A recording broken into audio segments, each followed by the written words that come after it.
Assalamualaikum warahmatullahi wabarakatuh.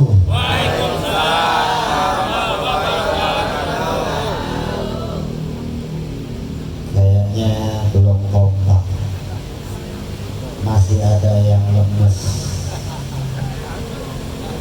Mudah-mudahan yang menjawab salam dengan kompak, dengan ikhlas, besok Allah berikan rezeki yang berlimpah ruah. Yang punya utang Allah lunaskan. Yang belum punya jodoh Allah berikan jodoh. Yang belum punya kendaraan Allah berikan kendaraan. Yang doa-doanya belum dikabulkan sama Allah, mudah-mudahan besok Allah kabulkan. Assalamualaikum warahmatullahi wabarakatuh.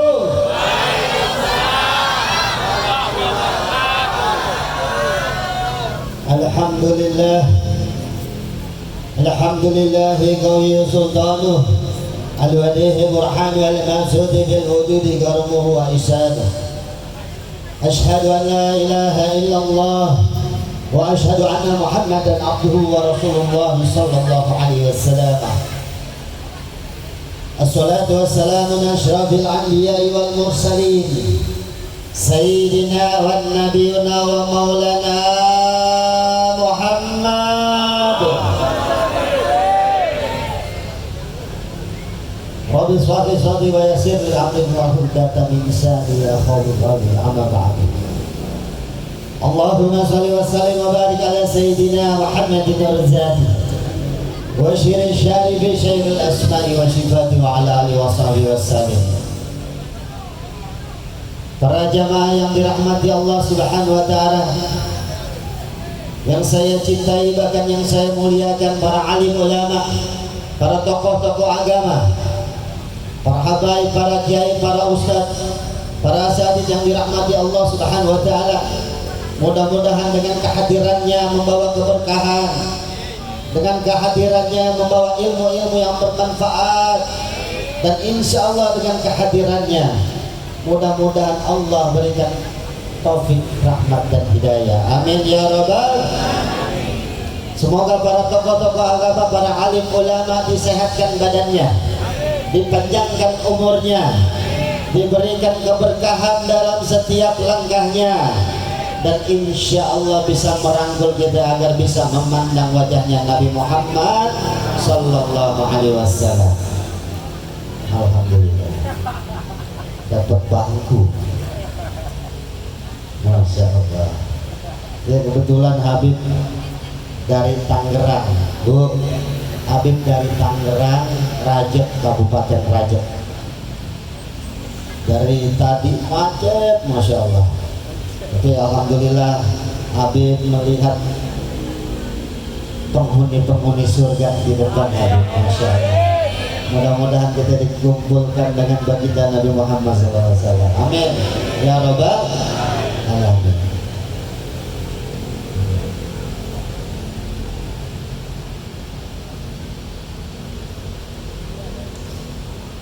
Alhamdulillah, Habib nanya, ini mudah-mudahan membawa berkah, membawa keselamatan buat kita semua yang hadir. Kita merayakan Maulid Nabi Muhammad begitu indah.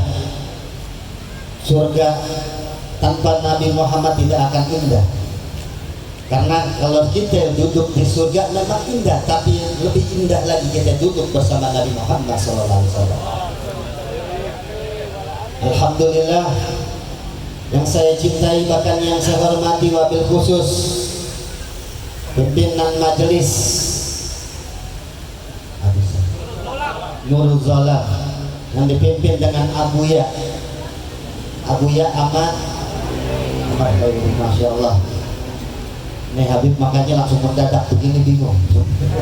Tapi alhamdulillah dengan majelis ini mudah-mudahan Abuya disehatkan badannya, dipanjangkan umurnya, diberikan ilmu-ilmu yang bermanfaat untuk kita semua, agar kita mendapatkan syafaat Nabi Muhammad, agar kita bisa berkumpul di padang mahsyar dengan rombongannya Nabi Muhammad, berkumpul dengan rombongan Abuya, dan insya Allah kita selamat dunia dan akhirat. Amin ya rabbal alamin. Bahkan yang saya cintai, yang saya hormati, Habib Muhsin Al-Attas, Masya Allah, para kiai, para ustadz, para asatidz, para habaib, ada Habib Muhsin Al-Absi, ada kiai-kiai, Masya Allah, tidak mengurangi rasa hormat dan tajim kami, tidak menyebutkan satu persatu. Kalau menyebutkan satu persatu mungkin sampai subuh, karena banyak alim ulama kumpul di sini. Mudah-mudahan membawa keberkahan ulama-ulama di sini, insya Allah selalu dalam ridha Allah Subhanahu wa ta'ala. Dan bahkan yang saya cintai, yang saya hormati, Bapak RW, Bapak RT, ada Bapak RW, Bapak RT, Bapak Lurah, Bapak Camat, Bapak Wali Kota, Masya Allah hadir di sini. Aparatur pemerintah, Bapak Polisi, Bapak TNI yang hadir di sini, mudah-mudahan disehatkan badannya, dipanjangkan umurnya, dan insya Allah cinta dengan majelis-majelis taklim, cinta dengan bulan maulidnya Nabi Muhammad, cinta dengan hadirnya di maulid Nabi Muhammad, dan insya Allah selamat dunia dan akhirat. Amin ya rabbal. Bahkan yang saya cinta, yang saya hormati, para panitia PHBI, mudah-mudahan dengan keringatnya, dengan tenaganya, dengan perjuangannya merayakan peringatan maulid Nabi Muhammad SAW, dan insya Allah Allah balas dengan kebaikan-kebaikannya, Allah balas dengan pengorbanan-pengorbanannya, insya Allah mendapatkan syafaat Nabi Muhammad SAW. Dan begitu juga bapak-bapak dan ibu-ibu, adik-adik sekalian yang hadir, mudah-mudahan dengan kehadirannya Allah rontokin dosa-dosa kita semua. Dengan kehadirannya Allah berikan taufik, rahmat dan hidayah untuk kita semua. Dengan kehadirannya insya Allah wafat kita dalam keadaan husnul khatimah. Amin ya rabbal alamin. Alhamdulillah. Habib duduk dulu, soalnya di depan Habib ada guru Habib ini, Al-Attas. Tapi alhamdulillah, ini cinta keagamaan Nabi Muhammad nih. Cinta keagamaan Nabi Muhammad. Habib ingin menceritakan yang dimana baginda Nabi Muhammad SAW, Bu, Rasulullah SAW didampingi malaikat Jibril. Kenal Bu Jibril? Malaikat Jibril kenal. Kalau Jibril yang ditangkap sama bapak polisi di Indonesia, hebat. Jibril aja ditangkap. Masya Allah, polisi Indonesia yang dahsyat. Malaikat ditangkap. Besok malaikat Israel ditangkap. Tapi alhamdulillah pada saat baginda Nabi Muhammad didampingi oleh malaikat Jibril, yang dimana Rasulullah disambut sama para malaikat, yang dimana ada salah satu malaikat yang unik. Kenapa dibilang unik? Pada saat Rasulullah melihat malaikat tersebut, salah satunya tangannya ribuan, Pak. Kita tangannya ada dua, ini tangannya ribuan, jarinya jutaan. Pada saat ditanya sama Rasulullah, wahai malaikat Jibril, itu siapa? Malaikat, ya Rasul. Apa tugasnya kok tangannya banyak? Tugasnya cuman menghitung butiran-butiran hujan dari zaman Nabi Adam alaihissalam sampai hari kiamat. Butiran hujan dihitung. Lalu butiran hujan tersebut adalah rahmatnya Allah Subhanahu wa ta'ala.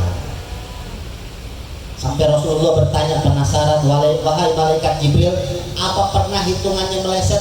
Tidak pernah, Rasul. Didampingi, langsung didatangi sama Rasulullah, penasaran.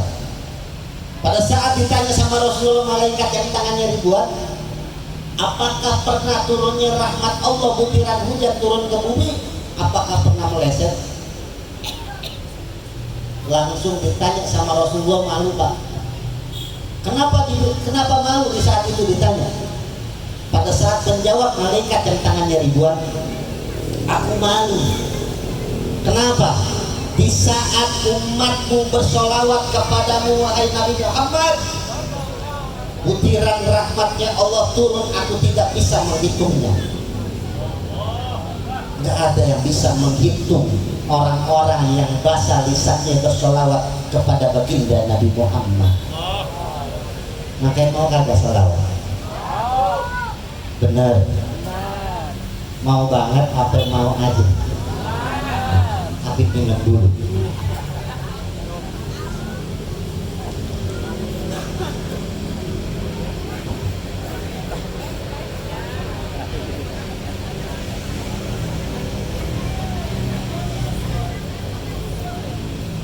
Siapa yang bersalawat kepada baginda Nabi Muhammad, turunnya rahmat Allah, malaikat tak sanggup untuk menghitungnya. Butiran hujan dia tidak pernah meleset. Tapi jika umatnya Rasulullah bersalawat kepada Sayyidina Muhammad, maka syafaat rahmat Allah turun orang-orang yang lisannya basah bersalawat kepada baginda Nabi Muhammad. Yang siapa yang bersalawat di akhir doanya, Allah ijabah doa-doanya. Mau kagak? Kita bareng-bareng. Allahumma sholli ala sayyidina Muhammad wa asyirin. Suaranya mana? Semoga kita dikenal Nabi Muhammad.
Bu, 1 jam, 2 jam kuat, 4 jam, 4 jam.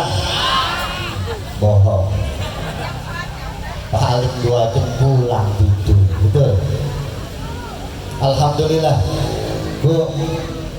Baginda Nabi Muhammad SAW yang dimana Allah turunkan hadis kursi, laulaka ya Muhammad ma khalaqil aflaq. Kalau bukan karena engkau ya Muhammad, tak akan diciptakan dunia ini dan seisinya. Allah ciptakan dunia ini untuk Rasulullah SAW.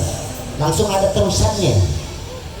Allah Subhanahu wa taala bertanya kepada baginda Nabi Muhammad, "Ya Rasulullah, ya Muhammad,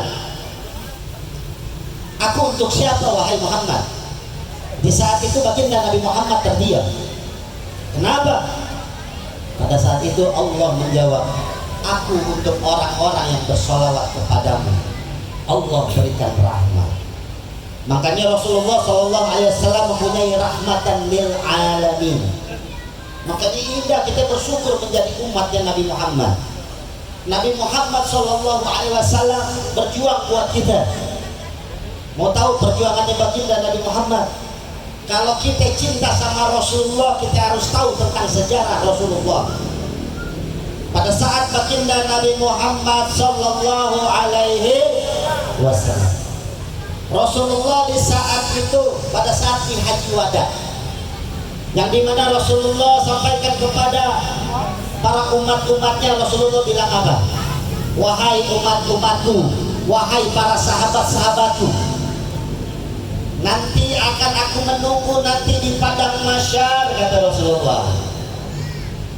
"Jika aku menunggu nanti, jika engkau datang di hadapanku, jangan permalukan aku di hadapan abahku Nabi Adam alaihissalam. Di saat engkau datang di padang mahsyar, kau datang dengan berwajah hitam, dalam arti berwajah hitam penuh dosa. Jangan kau permalukan aku di hadapan Nabi Ibrahim alaihissalam. Jangan kau permalukan aku di hadapan para nabi. Jika engkau menjadi umatku, kau datang dengan membawa dosa." Na'udzubillah min dzalik. Bahkan Rasulullah semasa hidupnya yang di saat itu, Sayyidatuna Aisyah, di saat malam hari Rasulullah sekitar sepertiga malam, di saat itu Sayyidatuna Aisyah mencari di rumah, tidak ada Rasulullah. Kirain Rasulullah udah tidur. Akhirnya dicari sama Sayyidatuna Aisyah, ternyata Rasulullah lagi sholat sunat tobat. Sholat sunat tobat 1000 rakaat. Sampai Sayyidatuna Aisyah bilang, "Ya Rasulullah, istirahatlah sejenak." "Kau belum istirahat ya Rasulullah.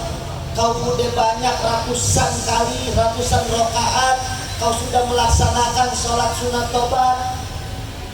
Kata Rasulullah, "Allah, jika aku istirahat, lalu gimana nasib umatku di yaumil qiyamah?"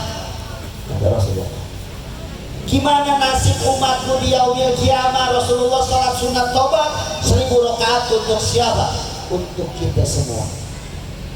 Padahal sudah dijamin masuk surga sama Allah, disediain surga Firdaus, tapi Rasulullah sholat sunat tobat 1000 rakaat untuk apa?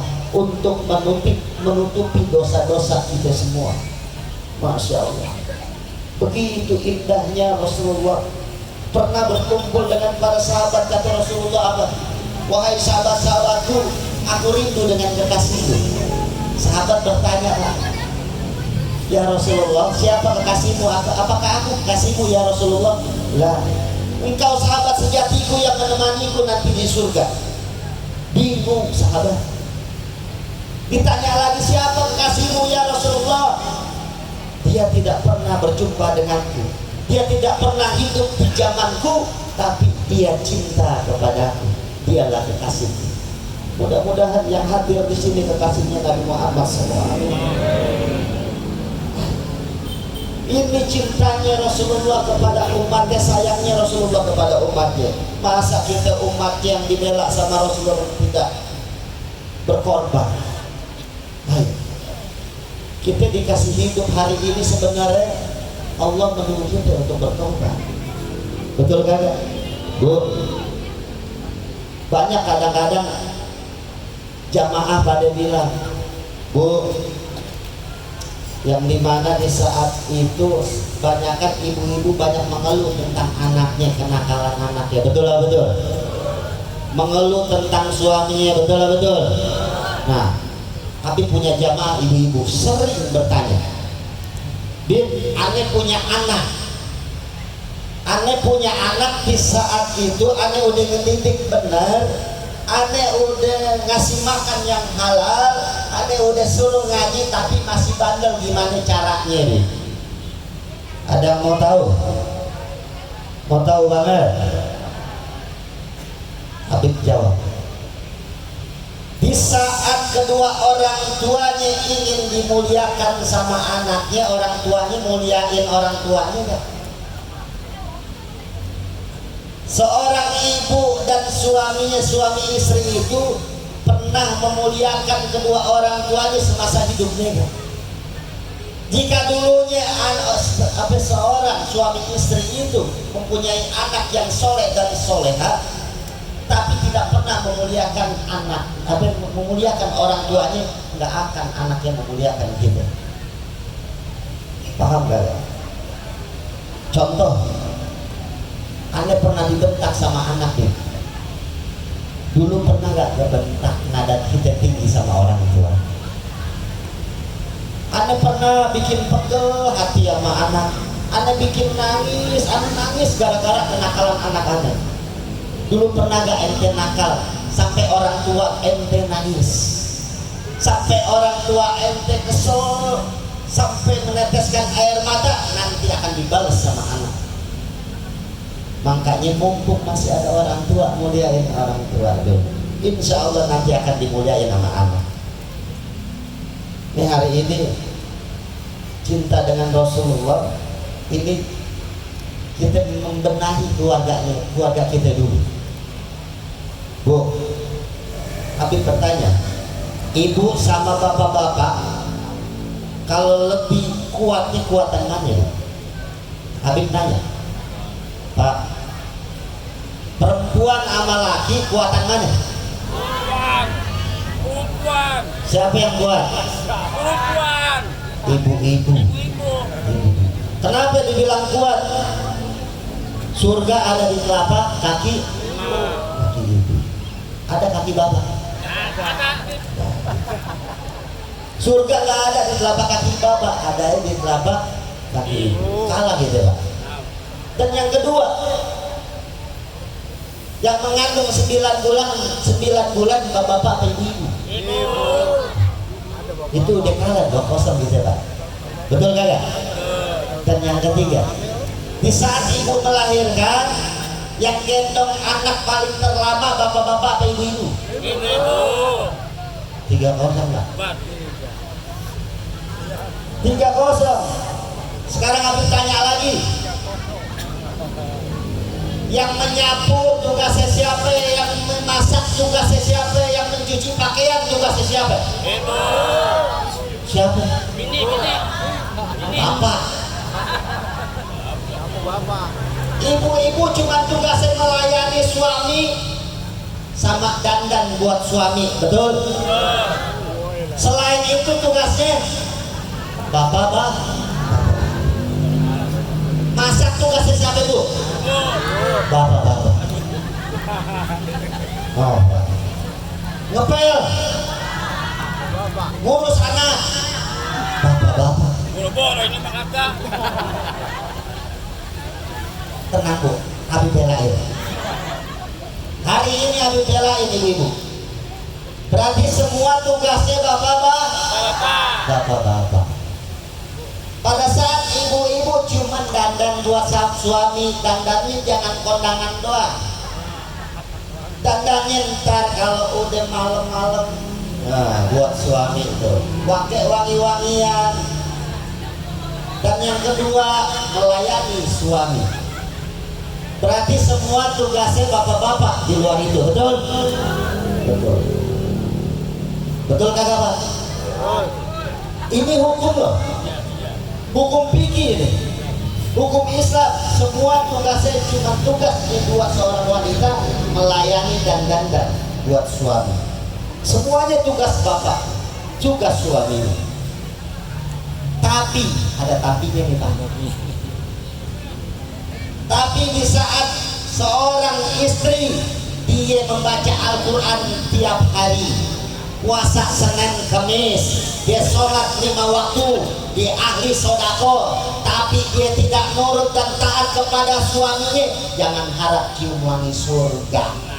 Makanya kalau disuruh ngepel sama suami, nurut. Disuruh masak sama suami, nurut. Disuruh sediain kopi, nurut. Kalau ibu nurut, jaminannya orang tua ibu masuk surga. Masya Allah. Enak aja. Cium pipi suami nih, misalkan nih ibu-ibu pagi-pagi cium suami mau berangkat dicium.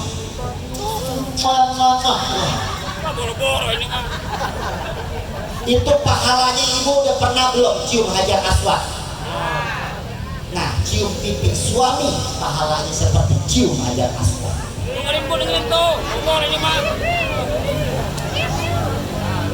Cium pipi doang tuh pahalanya seperti cium hajar aswad.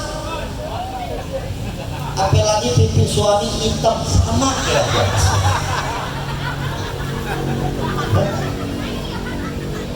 Anggap aja hajar aswad.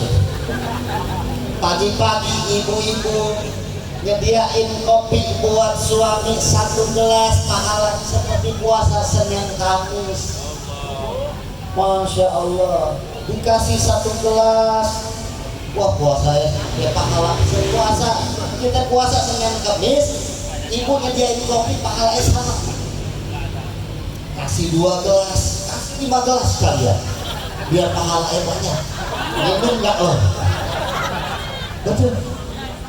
Katanya mau pahala banyak. Pokoknya spesial buat suami, akhirnya suami ridho, insya Allah Allah akan ridho. Makanya indah. Makanya dalam kitab Nawawi Tanara Al-Bandani, dalam kitab Nasairul Ibad, yang dimana Yuki ibuna homsan wayan saunal homsan, ada 5 perkara sampai melupakan 5 perkara. Yang perkara pertama ini yuhibuna dunia wa yansaunal akhir. Kebanyakan manusia ini bangun tidur cinta dengan dunia, mikirin dunia sampai tidur lagi. Ingat sama Allah cuma 5 menit sholat udah selesai, assalamualaikum, tutup sejadah. Sedangkan sehari 24 jam, 5 menit sholat kali 5, 25 menit, akhirnya 23 jam lebih ingat dunia, bukan ingat Allah Subhanahu wa ta'ala. Coba ngaku cinta sama Allah dan Rasul, tapi cuma ingatnya 25 menit sama doa mungkin 10 menit atau 50 menit doang. Lalu apa pantas kita masuk surga? Kalau ibu mah gampang cuma taat doang sama suami, surga jaminan. Tapi suami tanggung jawab yang besar. Ibu membuka aurat, suami ditarik ke neraka. Na'udzubillah min. Anaknya bermaksiat, suami titipan Allah nggak dijaga sama pemimpinnya, tanggung jawab di hadapan Allah. Hartanya digunain dengan maksiat, suami yang bertanggung jawab. Maka ini dosa suami banyak. Jangan dibebanin sama suami. Coba, ayo. Dalam kitab yang dimana yuhibuna dunia wa insanal akhirah, cinta dengan dunia sampai melupakan akhirat. Yang kedua, yuhibuna hayati wa yansaunal maut, cinta dengan kehidupan sampai melupakan maut. Kullun nafsi jaikatul, semua makhluk pada pasti akan mati. Nggak mandang dia siapapun, nggak mandang dia habaib, nggak mandang dia kiai, nggak mandang dia ustaz, nggak mandang dia RW RT siapapun. Kalau sudah dipanggil sama Allah, udah waktunya pasti akan mati. Kita nggak tahu disebab bapak-bapak duluan, Habib mah belakangan aja. Bener. Kalau Habib duluan, nanti habis bapak-bapak itu mah. Coba kita pikirin, umur kita 63, umur umatnya Nabi Muhammad 63. Nah, umatnya kalau lebih dari 63 bonus. Di sini ada yang berdua. Makan-makan enak deh. Banyak-banyak sodako deh. Tapi umur nggak mandang tua, betul? Umur kagak mandang dia sehat. Kebanyakan ada yang umur dia muda meninggal duluan, betul?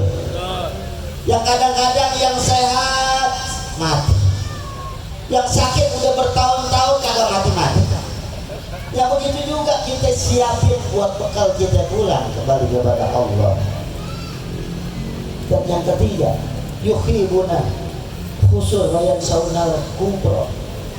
Cinta dengan rumah-rumah mewah, gedung-gedung bertingkat sampai melupakan tempat terakhir kita, alam kubur.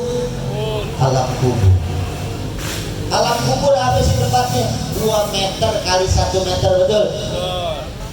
Rumah kita gede-gede, ulangnya di bawah tanah, cuma 2 meter, Pak. Cincin yang kita punya, sarung BAS yang kita punya, pakaian yang bagus, kendaraan yang bagus, bawa di kuburan kagak? Enggak bawa apa-apa. Kita punya sarung yang bagus, kita punya baju yang bagus, dibagi-bagi kagak kalau kita meninggal? Dibagi-bagi orang kagak? Dibagi-bagi. Berarti semua tidak akan kita bawa di alam barzah. Kenapa? Dibagi-bagi sama anak-anak kita. Ini pakaian bapak ada gak peninggalannya? Kasih. Semua kita tinggalin, semua ada batasannya. Pertemuan bapak dan istri bapak, batasannya ada. Pertemuan kita dengan orang tua kita ada batasnya. Pertemuan kita dengan guru kita ada batasnya semua. Suatu saat kita akan ditinggal atau kita yang meninggal. Lalu kita pulang ke bawah anak. Syekh Abdul Qadir Al-Jilani, para wali-wali Allah yang namanya sampai sekarang harum, perjalanan-perjalanannya, dia manusia biasa atau tidak? Manusia biasa, kecuali baginda Nabi Muhammad SAW. Pada saat beliau para wali-wali Allah, kekasih Allah, masa kita tidak bisa menjalankan manakib-manakib seperti wali-wali? Wali-wali manakibnya seperti apa? Prasangka baik sama orang, dijolimin orang, didoain yang baik-baik. Nih zaman sekarang disakitin, disumpahin lagi, betul? Disakitin hatinya, wah dia pun bertindak. Kadang-kadang di zaman sekarang banyakkan seperti itu, darah balas darah, betul kan? Coba para wali-wali Allah pada saat dizalimi didoain yang baik, semoga dapat hidayah. Kenapa? Karena mengikuti ajaran baginda Nabi Muhammad SAW. Pada di saat itu perjalanan seorang wali yang dimana dizalimi, kita harus ikutin apa yang pada saat para wali tersebut dizalimi, dia membalasnya dengan kebaikan. Kita harus mendekati para ulama. Kenapa dibilang mendekati para ulama? Dia yang mempunyai warisan-warisan para Nabi Muhammad SAW.